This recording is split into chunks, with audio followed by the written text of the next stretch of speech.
Hi everybody. This video is to walk you guys through your second essay. So you guys have completed your first essay, which is focused on constructing an argument around a topic and a stance of your choosing without being required to integrate research into that argument. Now the second essay, as I noted in the first essay's explanation, is built on the same topic and stance. So you guys are going to be using that same concept, the same sort of argumentation that you've built, and you're going to be expanding it, enhancing it, and adding additional research in the form of not only credible published research, but an interview with a subject matter expert of your choosing.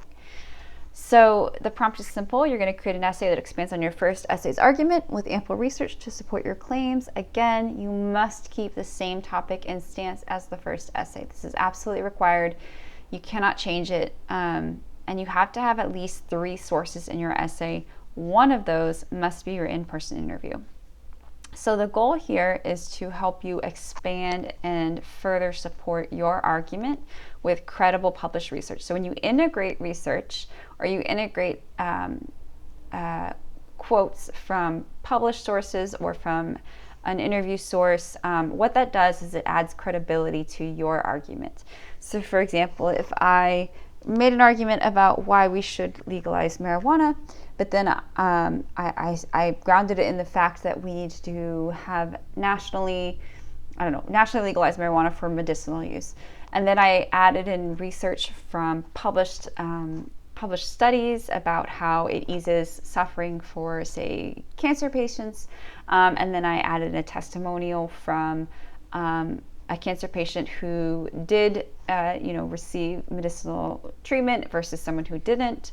And then I added in, say, facts and data and statistics about the pain levels or whatever it might be. This is how you support an argument, and this is how you give credibility to something that you yourself are arguing. So when I say in-person interview, what I mean is that you can call, email, Zoom, or meet with, up to you, a person who has expertise in the field. So this is why I wanted you guys to think carefully about what topic you were going to propose in your first essay, because you need to speak with someone who is somewhat credible or can speak credibly about that topic and issue. They don't have to necessarily support your stance. You can use them to kind of talk about the counter argument by introducing what they think and then refuting it or disproving it. But you can also find someone who does support the issue on the same stance that you have, which adds additional credibility to your stance as evidence.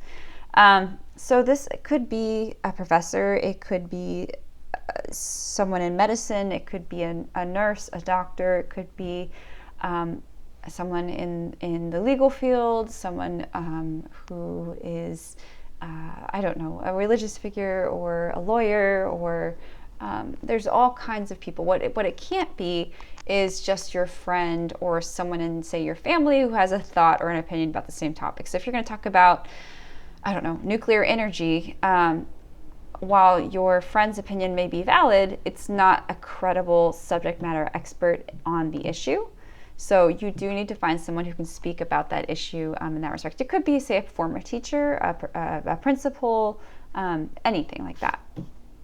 So the essay needs to be 4 to 5 pages in length and is due on Sunday, July 10th by 11:59 p.m. MLA is required. Everything's checked for plagiarism, of course, etc., etc. What I do want to make sure that you guys do is understand that this is not simply copying and pasting your first essay and then adding 2 pages of quotes.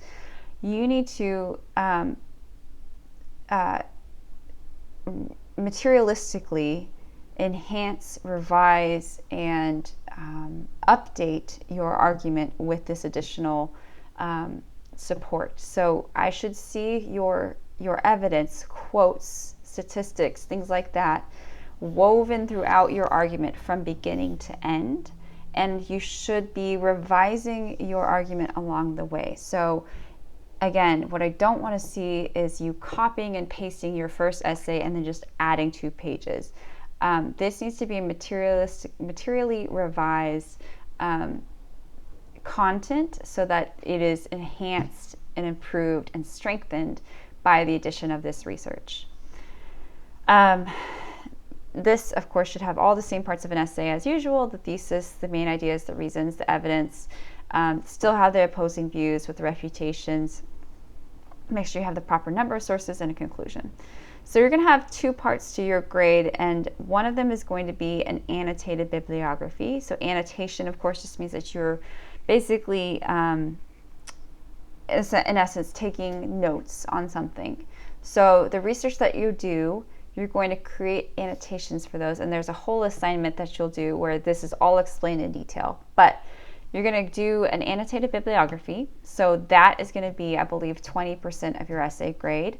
And then your final essay is going to be the other 80%. So for that, you'll just submit the final draft of your essay along with the regular bibliography. Again, this, you can kind of ignore this, but the annotated bib, you're actually going to do a little bit more research than you're required to put into your essay, although you're more than welcome to. You're going to have at least 4 sources on that. One of those sources is going to have to be your interview. So I have other videos and things to walk you guys through, but I put some resources here, which is an example annotated bib, an optional self-edit guide, an optional interview guide if you are not familiar with how to do interviews or how to ask the right questions or take notes. All of that is in there for you guys. But again, most important, keep the same topic, keep the same stance. Make sure you're talking to a good subject matter expert and doing credible research. The research that you do online, your other sources, those should be published credible research sources. So things that come from .edu sites or .gov, or things like, I don't know, the BBC or PBS or things like that. What you don't want to do is have, of course, non-credible research sources or very biased research sources one way or the other. So let me know if you guys have questions, but otherwise go ahead and move on to your next assignment.